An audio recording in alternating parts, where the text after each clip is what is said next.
ਵਾਹਿਗੁਰੂ ਜੀ ਕਾ ਖਾਲਸਾ ਵਾਹਿਗੁਰੂ ਜੀ ਕੀ ਫਤਿਹ। ਭਗਤ ਜੀ ਨੇ ਬਾਣੀ ਉਚਾਰੀ। ਖਟ ਕਰਮ ਕੁਲ ਸੰਯੁਗਤ ਹੈ, ਹਰ ਭਗਤ ਹਿਰਦੇ ਨਾਹਿ। ਚਰਨਾਰ ਬਿੰਦ ਨ ਕਥਾ ਭਾਵੈ, ਸਪੁਚ ਕੁਲ ਤੁਲ ਸਮਾਨ। ਰੇ ਚਿਤ ਚੇਤ ਚੇਤ ਚੇਤ, ਕਾਹੇ ਨ ਬਾਲਮੀਕੇ ਦੇਖ। किस जात ते के पधे अमरियो, राम भगत शेख रहाओ। स्वान शत्रुघात सब ते, कृष्ण लावै हेत। लोग बफरा क्या सराहे, तीन लोग प्रवेश। अजामल पिंगला लुबत कुंचर, गए हर के पास। ऐसे धुरमत निस्तरे, ऐसे धुरमत निस्तरे तू क्यों न तरे रविदास। हे राजन, समझने वाली बात है कि प्रभु की भक्ति के बगैर भाव दिल से प्रभु के साथ प्यार ना करने वाला आदमी नीच है, बेशक वह 6 प्रकार के कार्य करता हो। हर आदमी को चाहिए कि प्रभु की भक्त करें। जन्म जात की तरफ चले जाओ तो वाल्मीकि कौन सी ऊंची कुल के था जिसने रामचंद्र जी की रामायण लिखी। राम नाम के सिमरण करने से ही वह ऊंचा हुआ। एक पुरुष कुत्ते मारता था, लेकिन वह श्री कृष्ण जी के चरणों का भौरा था, इसलिए उसको सत्कार मिला। पिंगला, अजामल जैसे अनेकों भगवान का नाम जपने वाले चले गए। प्रभु सभी का ऊंचा स्थान बनाता है। हे राजन, जब ऐसे पुरुष चले गए हैं तो आप क्यों घबराते हो? अच्छा यही है कि यह ब्राह्मण प्रभु भक्त करें, जात पात का ख्याल छोड़ दें। कबीर जी का वचन याद करें, यदि ब्राह्मण उच्च कुल के होते तो इनका जन्म उन बच्चों जैसा होता जैसे शूद्रों के बच्चों का होता है। भगत रविदास जी के वचन सुनकर नागरमल को ज्ञान हो गया, लेकिन ईर्ष्या करने वाले ब्राह्मण बहस करते गए। जंजू की बहस हुई तो भगत जी ने 4 युगों के जंजुओं के बाबत बताया। सतयुग का जंजू सोने का था, त्रेते का चांदी का था और तांबे का था जनेऊ द्वापर में, और कलयुग में केवल सूत्र का। दूसरी रही ठाकरों की बात। मैं मूर्ति पूजक नहीं हूँ। हे राजन, अगर तुम कहते हो तो मंदिरों की मूर्तियाँ गंगा में बहा दी जाएगी। नागरमल, लेकिन आपने यह किस लिए रखी है? ये क्या भेद है? रविदास जी, ये भी भेद में आत्मक मंडल का भक्ति करने का वसीला। देखो, तिस प्रथाई भगत जी ने शब्द कहा, फलकार न फूली बन राय, फल लागा तब फूल बिलाय। ज्ञाने कारण कर्म अभ्यास, ज्ञान बह ता कर्म है नाश। घृत कारण दद मथा सयान, जीवत मुकत सदा निर्वाण। कह रविदास परम बैराग, हृदय राम की न जब से अपाग। हे राजन, आप समझदार हो। वनस्पति की तरफ देखो, पहले फूल लगते हैं, फूल के बाद जब फल की डोली बन जाती है तो फूल गिर जाते हैं, उनकी ज़रूरत नहीं पड़ती, केवल फल रह जाता है। जब मन स्थिर हो जाता है तो वह मूर्ति पीछे हो जाती है, कर्म का नाश हो जाता है, ज्ञान प्राप्त हो जाता है। जब पहले बच्चा खिलौनों के साथ प्रेम करता है और खेलता है, लेकिन जब बड़ा हो जाता है तो उसको ज्ञान हो जाता है कि तो खिलौनों की जगह असल चीज़ें के साथ खेलने लग जाता है। घी निकालने के लिए दूध अथवा दही को रिड़कना पड़ता है। हे राजन, सोचने वाली बात है, हम मूर्ति पूजक नहीं, यह तो परंपरा ही चली आ रही थी। एक मर्यादा थी कि मंदिर में मूर्ति रखना। कल से सभी मूर्तियां गंगा में प्रवाह दी जाएंगी, और कोई शंका हो तो बताओ। प्रभु की कृपा के साथ भगत जी ने ब्राह्मणों को झूठा साबित कर दिया। वह बहुत शर्मसार हुए तो रविदास जी यज्ञ में शामिल हुए। उसी दिन जब भगत जी वापस आए तो उन्होंने हुक्म करके सभी मूर्तियां गंगा में प्रवाह करवा दी और मंदिर में कीर्तन ही प्रदान कर दिया। आप दोनों वक्त सत्संग करते और सत्संग में वाहिगुरु का नाम लिया जाता। भगत जी के दर्शनों के लिए दूर दूर से श्रद्धालु आते थे। मीराबाई और भगत रविदास जी। उदयपुर के महाराजा राणा सांगा की पुत्रवधू मीराबाई थी। इस मीराबाई का नाम भारत के सभी मंदिरों में गूंजता है। वह कृष्ण भक्त हुई है। मीराबाई के भजन गाए जाते हैं। इसके कृष्ण प्यार और भक्ति की कई फिल्में बनी हैं। मीराबाई जवान अवस्था में ही विधवा हो गई थी। अपने पिता से आज्ञा लेकर तीर्थ यात्रा करने के लिए आई। वह प्रभु भक्ति के लिए काशी पहुंची।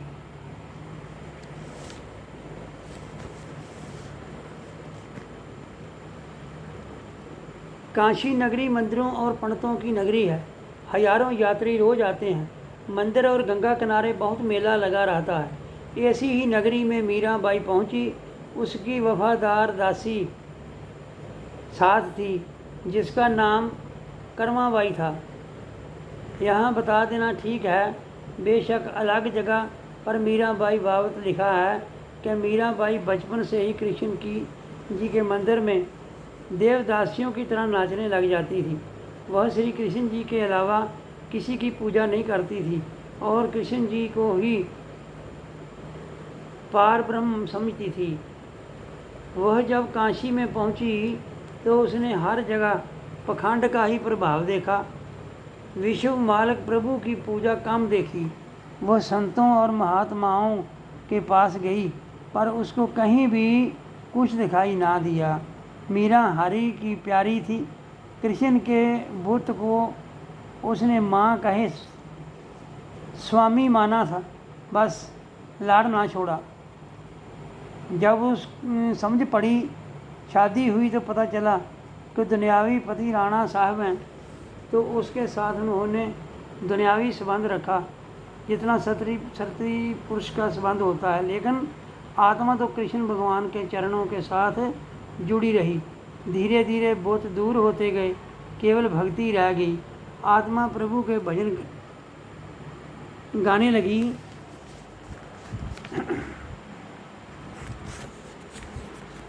ढोंग से वह दूर चली गई। काशी के मंदिरों में भगवान का नाम कम मिला, उसको तो ब्राह्मण नाम ही मिला। दौलत की पूजा नजर आई तो दिल में संशय उत्पन्न हुए, व्याकुलता मिली। जब रविदास जी के दर्शन किए तो आत्मा से आवाज़ आई, यही सत्य है, असल है। प्रभु की पूजा मीरा जो ढूंढती थी वो मिल गया। मीरा ने हाथ जोड़कर विनती की, हे स्वामी जी। ये शब्द अभी मुंह से निकला ही था कि भगत रविदास जी ने रोक दिया। उन्होंने कहा, हे देवी, मैं तो एक नीच जाति का आदमी हूँ। आपके भले के लिए ही प्रभु के आगे प्रार्थना करता हूँ कि जन्म जन्म का बिछड़ा हुआ कहीं मिल जाऊँ। 84 के चक्कर में पड़ा हूँ। मुझे स्वामी कहने का क्या लाभ? स्वामी तो वह मालिक है जो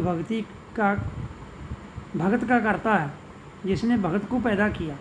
उसी के आगे ही प्रार्थना करो। यह कहकर भगत जी शब्द पढ़ने लगे। हम सर दीन दयाल न तुम सर, अब पत्यार क्या कीजै। भजनी तोर मोर मन मन, जन को पूर्ण दीजै।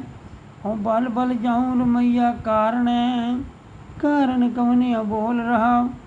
बहुत जन्म बिछरे थे माधो, ये जन्म तुम्हारे लेखे। कह रविदास आस लग जीवो, चिर वह दर्शन देखे। जिसका अर्थ है, भगवान, इस दुनिया में मेरे जैसा कोई गरीब नहीं। ये बात मानी है, सभी जानते हैं। आप सभी के रखवाले हो। इसके बावजूद और क्या कहना, आपके सुंदर वचनों में मेरा मन लगा हुआ है। विश्वास से कर बैठा हूँ, अब मन दूर नहीं जाता। मेरे प्रभु, मैं आपसे बलहारी जाता हूँ। क्या कारण है कि आप हमारे साथ बोलते नहीं, खामोश रहते हो? बात तो ठीक है प्रभु, मैं कई जन्मों से आपसे बिछड़ा हुआ हूँ, अब दर्शन की इच्छा रखता हूँ। इसलिए यह मनुष्य जन्म धारण किया है कि हे प्रभु जी, आपकी भक्ति की जाए और आशा है कि जीवन में सफलता मिले, ऐसी करनी की जाए। इसके आगे उन्होंने विचारा, हे देवी, सभी का दाता राम है, उसी राम के आगे प्रार्थना करते रहिए, उसी की भक्ति करो। भक्ति भी ऐसी करो कि सभी द्वैत भाव मिट जाएं। मुझे स्वामी कहोगे, मैं तो आप उस मालिक को मानता हूँ, आओ उसी का नाम जपें। चित सिमरण करो नैण अवलोकनो, श्रवण बाणी सुजास पर पूर रखो। मानसो मधुकर करो चरण हृदय धरो, रसन अमृत राम नाम भाखो। मेरी प्रीत गोविंद स्यों जिन कटाय, मैं तो मोल महंगी लई जी सटै रहा। सार संगत बिना भाव नहीं उपजै, भाव बिन भगत नहीं होए तेरी। कह रविदास एक बेनती हर स्यों, पैज राखो राजा राम मेरी। मन में सारा समय सिमरण करते रहो, आँखों में प्रभु का ही चित्र हो, और जो बात सुनने के लिए हैं उनमें आपके नाम के अलावा कुछ भी सुनाई ना दे। ऐसा मन होना चाहिए कि वह भंवरे की तरह अमृत रूपी नाम को ही प्राप्त करे। केवल भगवान का नाम सिमरण किया जाए और किसी तरफ मन लगे ही ना। ये भी निवेदन है कि मेरी प्रीत और किसी तरफ भाव, दौलत, हौमे, वासना आदि तक तरफ ना लगे, केवल वाहेगुरु का नाम ही जपता रहूं। यह भगत महंगे मोल ली है। यहाँ पर रविदास जी का अपने पूर्वले जन्म की तरफ इशारा है, कैसे उन्होंने पूर्वले जन्म भक्ति की, लेकिन एक छोटे से आलस्य के कारण दोबारा जन्म लेना पड़ा और फिर भगत करनी पड़ी। इसके आगे उन्होंने समझाया, हे देवी, भक्ति होती है अकेले नहीं, भगत जनों में। किस लिए? भगत जनों के बिना प्रेम की उत्पत्ति नहीं होती। प्रेम ही तो मूल है भक्ति का। बस यही विनती है कि यह वह भगवान जो राजाओं के राजा हैं, इज्जत रखना, ऐसे ही करना चाहिए। वचन सुने तो मीरा बाई के हृदय में शांति आ गई, हृदय परिवर्तन हो गया। ऐसे ही तो महापुरुष वह टोलती थी। उसी वक्त मीरा बाई और कर्मा बाई रविदास जी के मंदिरों में बैठी थी कि संध्या हो गई। उसी वक्त काशी के मंदिरों में टल बजने लगे, आरती का समय हो गया। आरती होने लगी। मीरा बाई आरती दीप जलाकर करती थी, लेकिन भगत रविदास जी की भक्ति सादे ढंग के साथ होती थी। दोनों हाथ जोड़कर अंतर ध्यान होकर रविदास जी ने ये शब्द पढ़ा, नाम तेरो आरती मजिन मोरा रे, हर के नाम बिन झूठे सगल पसारे रहा। नाम तेरो आसनो नाम तेरो उरसा, नाम तेरा केसर ले छटकारे। नाम तेरा अम्बला नाम तेरो चंदन, कास जपे नाम ले तुझे को चारे।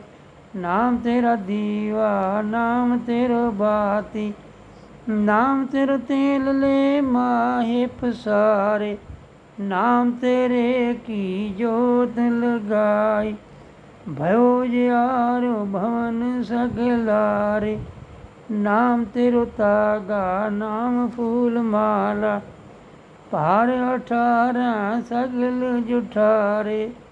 तेरो की तुझे क्या अर्पण, नाम तेरा तू ही ले चवर ठुलारे। 10 8 8 सटे चारे खानी है वर्तन है सगल संसार।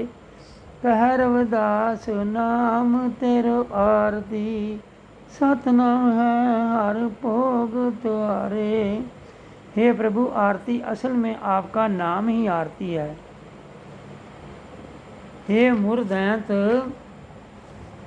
को मारने वाले प्रभु मुरारी जी, स्नान भी आपके नाम भक्त जनों की श्रद्धा रूपी धूल है। यह विश्वास हो गया है कि हरि के नाम बिना जितने भी पसारे हैं सभी झूठे हैं। सच कहीं नहीं, नाम ही सदा रहने वाला है, और जो भी कुछ दिखाई देता है वह बिनसनहार है। जिस आसन को जो कुशा का हो या किसी और वस्तु का, वह भी टूट जाता है। सच का आसन तो आपका नाम ही है।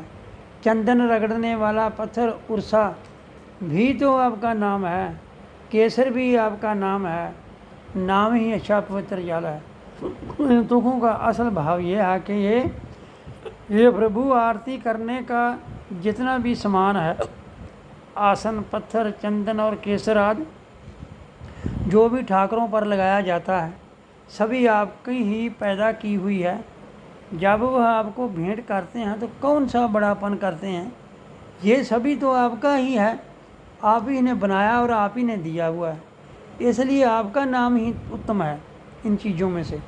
अब और वस्तुओं के बारे में कहा है, दिया और बत्ती और तेल आदि का, वह भी मैं आपका नाम ही उत्तम समझता हूँ। भाव के आपके नाम का जाप कर लेना ही ठीक है, बाकी झूठा पसारा है। असल में आपकी शक्ति रूप सूर्य, चंद्रमा, अग्नि, तेल और रुई जो आपकी विरत और शक्ति है, उसी के साथ रोशनी होती है। दीपक जलाकर मनुष्य अहंकार करे कि मैं आपको रोशनी देता हूँ, यह झूठ है, अहंकार है। इसलिए मैं तो दीपक नहीं जलाता। असल में भक्तों के घरों में आपके नाम की रोशनी है। सारे संसार में रोशनी है। एक मंदिर तो कोई बात नहीं। हे प्रभु, पंडित कहते हैं फूलों की माला चढ़ाई जाए, इसलिए फूलों की माला आपके नाम की शक्ति के साथ 18 बार वनस्पति जो आपने धरती पर ऊपर उत्पन्न की है, पहले ही आपको चढ़ी है। फूल भंवरों के अपवित्र किए हैं। फूल जो हैं वो भंवरों ने अपवित्र कर दिए हैं। देखो, आपकी दी हुई बख्शीश आपको कैसे भेंट करूं। भाव फूलों का क्या लाभ, ये तो पखंड है। असल में सभी कुछ तो आप ही का है। इस पखंड से तो नाम जपना ही ठीक है। नाम ही जपते रहना चाहिए। 18 पुराण, 37 तीर्थ, 38 तीर्थ, 38 तीर्थ वह सभी संसार पर वर्त रहे हैं। बस आपका नाम है और सत नाम का भोग लगाते हैं, इससे बढ़कर कुछ भी नहीं है। मीराबाई जिस खोज में थी उसको सफलता प्राप्त हो गई। उसने प्रार्थना की, है प्रभु, भगत दासी को भी भक्त करने का तरीका बताओ, अपनी शिष्य बनाओ। गुरु के बिना भगत नहीं हो सकती। मैं तो नाम स्मरण करती, उस प्रभु के मंदिरों में उसका जाप करती। जब नाच करती हूँ तो सभी लोग मजाक करते हैं। कई मुझे पगली कहते हैं और कुछ कमज़ोर कहते हैं। ये सुनकर भगत जी बोले, हे मीरा, आपका जन्म तो राजा के घर हुआ है। आपका इस तरह भक्ति करना लोगों के लिए मजाक हो सकता है, पर लोग तो गरीब को भक्त करता देखकर मजाक करते हैं, इसलिए उनको ज्ञान नहीं, वह अंधे हैं। माया के मोटे पर्दे की पट्टी उनकी आँखों पर बंधी हुई है। उनको तो केवल दुनिया के पदार्थ, मान, अपमान और लालच, हौम्य आदि ही दिखाई देती है। उनको आत्मक मंडल का ज्ञान नहीं। जिसको ज्ञान ना हुए उसकी बात का बुरा नहीं मनाना चाहिए। मीराबाई, जैसे आप हुक्म करेंगे वैसे ही करती रहूँगी, कृपा करो। ससुराल वाले और मायके वाले इस बात के खिलाफ हैं। लेकिन आत्मा भक्ति के साथ जुड़ चुकी है। रविदास जी ने मीराबाई को उपदेश दिया, उसको भक्ति की तरफ लगाया, वह उसी तरह भक्ति करने लगी। वाहिगुरु जी का खालसा, वाहिगुरु जी की फतेह।